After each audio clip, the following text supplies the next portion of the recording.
Section 1. Good morning, North College Library. How can I help you? I was wondering if it was possible to join the library. Are you a student at North College? No, I'm not, but someone told me it was possible to join even if I wasn't. That's right, it is. Are you over 18? That's our minimum joining age. Yes, I am. That's no problem then. Could you tell me what I have to do to join? Well, you'll need to come into the library and fill out some forms. You'll also need to bring 2 passport photos with you.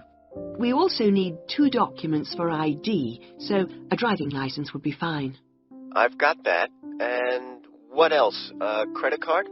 No, it needs to have your address on it. Shall I bring a bank statement? Would that do? That'll be fine. Good. Does it cost anything to join? Well, it's free for students here, but otherwise it's £125 per year, or £25 if you've got a current student card from another college. I was at Westerly College until last year, but now I've got a job at Jefferson Steel Factory. It's more expensive than I thought. My local library is free. But you'll find they don't have the range of reference books or facilities which we buy for our students. That's why you have to pay to be an external member. I see. How many books can I borrow? We allow 12 items borrowed at any one time if you're a student, and that includes CDs, DVDs and videos. However, it's only 8 items for members of the public. Fine. And how long can I have them for? Well, you can have both fiction and reference books for 4 weeks, which isn't bad, really. And what happens if I return them late? Like all libraries, there's a fine system in place. The minimum fine is £1.50, but it can be much higher for some items, up to £5 per week. We'll give you a booklet with all the details when you join. You can always renew items, if they're not required by anyone else, by telephoning or logging onto our website. What about the computers? Can I use them free of charge? For college students it's free, but for external members like yourself, the first hour is free, and then we make a nominal charge of £1 per hour thereafter. Do I have to book in advance for them? Oh, yes, it's advisable. Most people tend to book 24 hours in advance, although sometimes you can get one with only 6 hours' notice. However, the earliest you papers and a wide selection of magazines. Excellent. I assume you have photocopying facilities? Of course. 5p a sheet for both A4 and A3 black and white copies, and 40p a sheet for colour. You can get a card from the counter here. It doesn't take coins. Okay. Oh, by the way, another thing I was wondering about was if you ran any writing classes through the library. We do, but you'll have to speak to John Grantingham about that. He's our resident author. He runs the creative writing classes. John Grant... could you spell that for me, please? Certainly. Grantingham.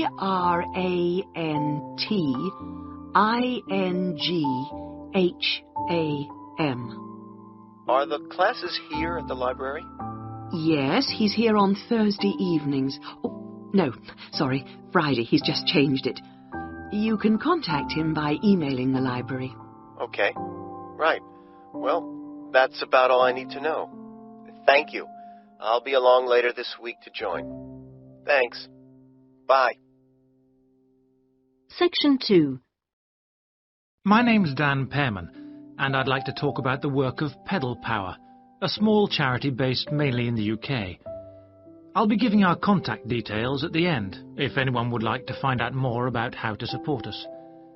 But first, how the charity began. I got the idea of exporting bicycles to developing countries while I was in Ecuador. I went there in 1993, just after graduating from university. After 3 years of studying, I wanted adventure. I loved travelling, so I decided to join a voluntary organisation and was sent to Ecuador to carry out land surveys. The project came to an end after 5 years, and when I returned to the UK in 1998, I started planning Pedal Power. Where I lived in Ecuador was a very rural area.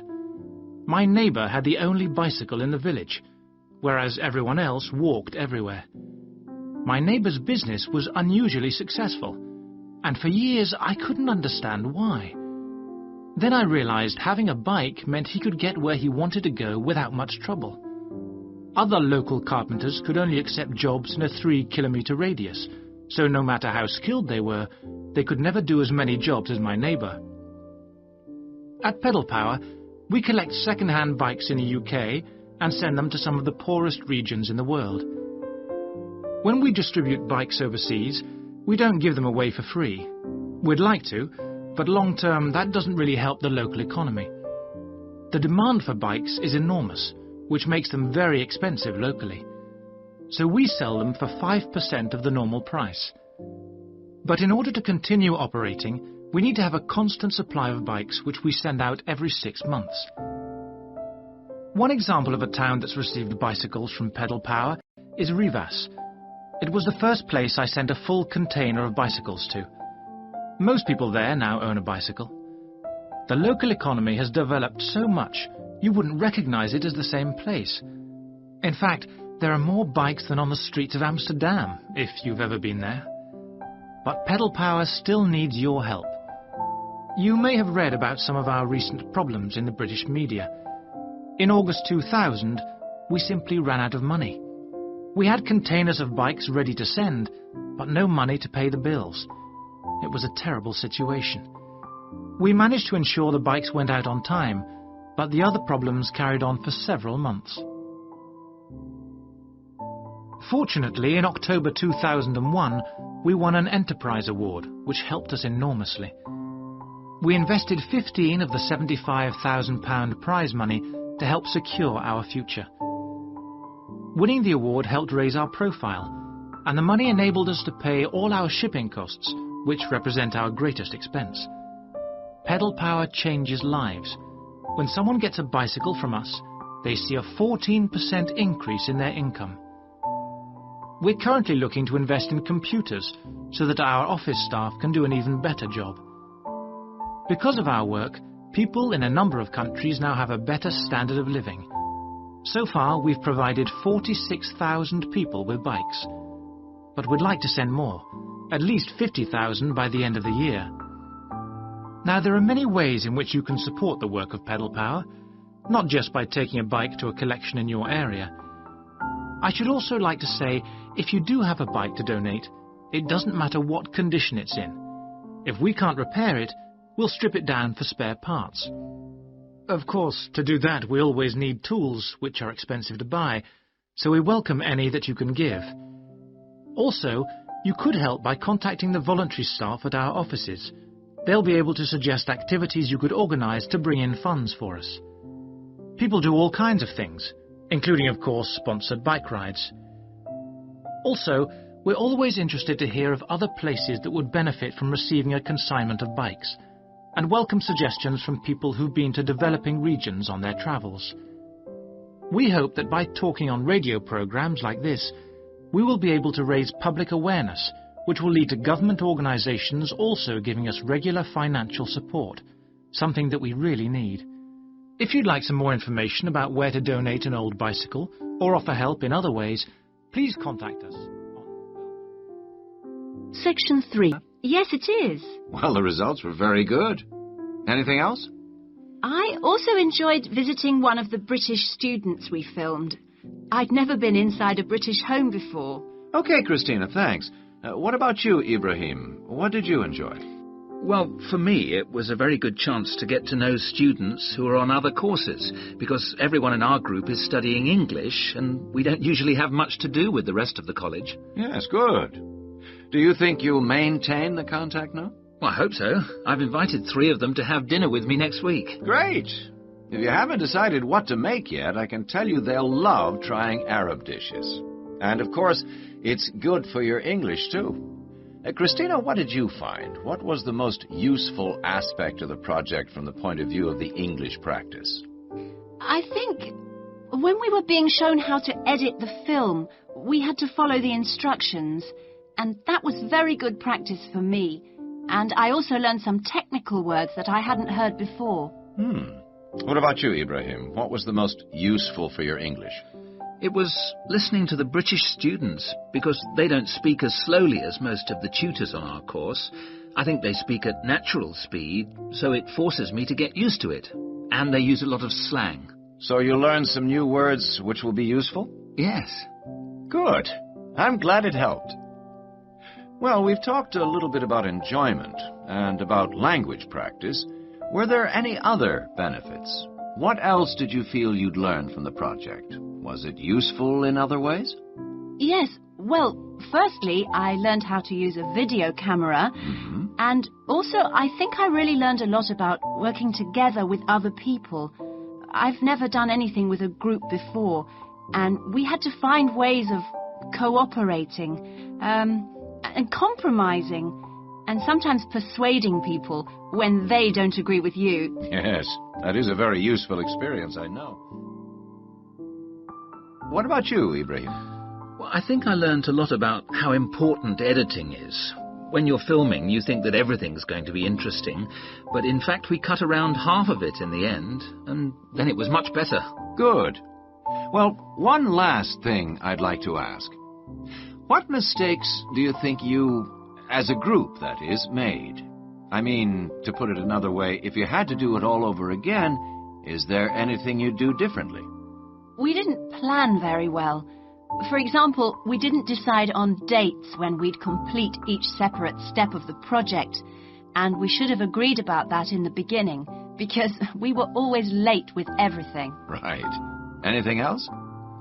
I think we should have tried to experiment more with the camera.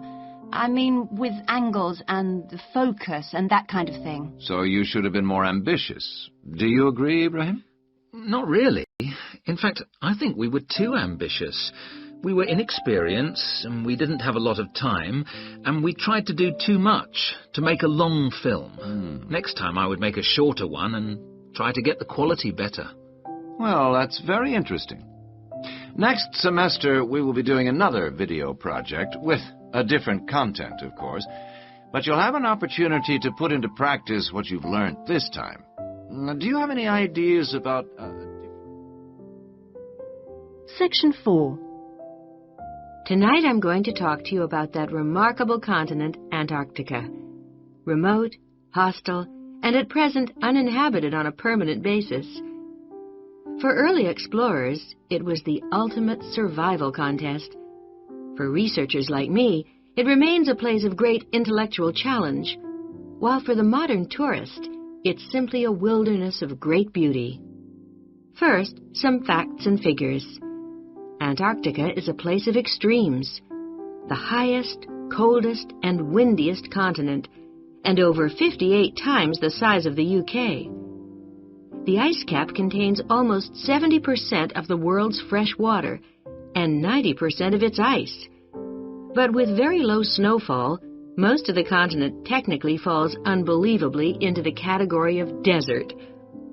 Huge icebergs break off the continent each year, while in winter, half the surrounding ocean freezes over, which means its size almost doubles.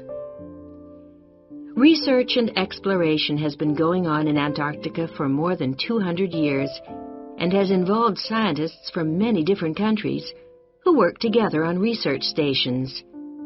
Here, science and technical support have been integrated in a very cost-effective way. Our Antarctic research program has several summers-only stations and 2 all-year-round ones. I was based on one of the all-year-round ones. The research stations are really self-contained communities of about 20 people. There's living and working space, a kitchen with a huge food store, a small hospital, and a well-equipped gym to ensure everyone keeps fit in their spare time. The station generates its own electricity and communicates with the outside world using a satellite link. Our station, 01, had some special features. It wasn't built on land, but on an ice shelf, hundreds of meters thick. Supplies were brought to us on large sledges from a ship 15 kilometers away at the ice edge. Living in the Antarctic hasn't always been so comfortable. Snow buildups caused enormous problems for 4 previous stations on the same site, which were buried and finally crushed by the weight. Fortunately, no one was hurt, but these buildings became a huge challenge to architects, who finally came up with a remarkable solution. The buildings are placed on platforms, which can be raised above the changing snow level on legs which are extendable. Food is one of the most important aspects of survival in a polar climate. People living there need to obtain a lot more energy from their food, both to keep warm and to undertake heavy physical work. Maybe you know that an adult in the UK will probably need about 1,700 kilocalories a day on average. Someone in Antarctica will need about 3,500, just over double. This energy is provided by foods which are high in carbohydrate and fat. Rations for fieldwork present an additional problem. They need to provide maximum energy, but they must also be compact and light for easy transport. Special boxes are prepared, each containing enough food for one person for 20 days.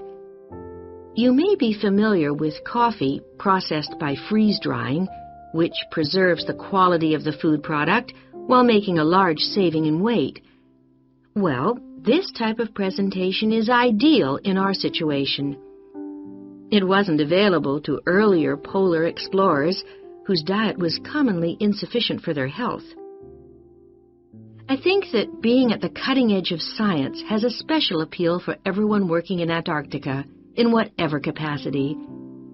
As a marine biologist, my own research was fascinating, but it's perhaps climate change research that is the most crucial field of study. Within this general field, surveying changes in the volume and stability of the ice cap is vital, since these may have profound effects on world sea levels and on ocean currents. A second important area is monitoring the size of the hole in the ozone layer above Antarctica, since this is an indicator of global ultraviolet radiation levels. Thirdly, bubbles in the ice sheet itself provide an index of pollution, because frozen inside them are samples of previous atmosphere to take up these opportunities in this fascinating continent.